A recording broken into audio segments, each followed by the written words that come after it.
Nogueira? Ô, Diogo Nogueira! Como é que vai? Fortaleceu. Tá aqui no Balanço Geral. Olá! gente Poxa, quer- adoro ele, todo animado. Não, mas é todo animado assim, ó. É, mais ou menos. É no seu estilo. Rapaz, pelo seu viso, uau, você é estilista. Ah, não, eu trabalho com design, mas ainda não trabalho nessa área de Ainda moda, não. de arte gráfica. Ainda não, É, né? ainda não. Eu estou só na arte gráfica. Ah, dá uma voltinha, um look. I love your style. I love his style. Style. You are so beautiful. Thank you. Sweet. Beautiful eyes, beautiful eyes. Ai.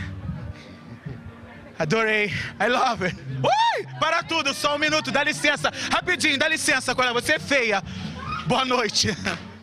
Que espetáculo. Gente, que glamour.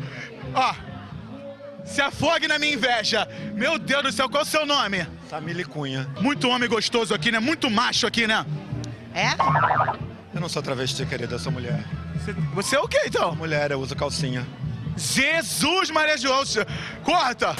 Desfilo todo ano, Lopes. Você é modelo, né? Modelo? Não, desfilo de destaque na Acadêmico do Cubango, lá de Niterói, rapaz, sensacional. E como é que é segurando o ferro lá? Aqui não, que eu fico Pra não cair, segurando né? ferro, Pra não cair, né, cara? É muito alto. Aí eu fico segurando, aquele carro passa balançando a avenida inteira, então não dá nem pra sambar. Você podia dar uma sambadinha aí pra gente. Sabadinho, eu gosto.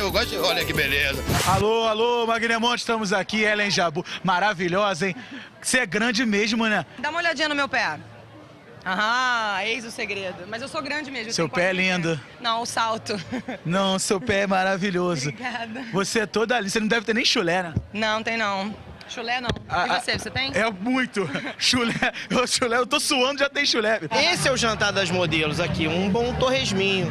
Isso aqui é puro vegetal. Não é. Torresmo não é vegetal, não? Não, sai fora, eu sou vegetariana. Não como Então me dá meu vegetal. alface aqui, Ai, olha eu aqui, ó. comeria amarradona. Esse alface aqui você comeria? Amarradona, não esse. Esse é transgênico. Não esse já, assim, suado na mão de todo mundo, mas eu amo alface, eu planto. Mostarda é meu preferido, eu adoro folha de mostarda, eu tenho couve. Eu também adoro mostarda, assim, no x-tudo. Mostarda é maravilhoso. Não, nessa mostarda amarela não, é a folha da mostarda. uma Ah, verdura tá. Um abraço, Wagner. Espero que daqui pra frente você evolua também a sua moda, o seu guarda-roupa.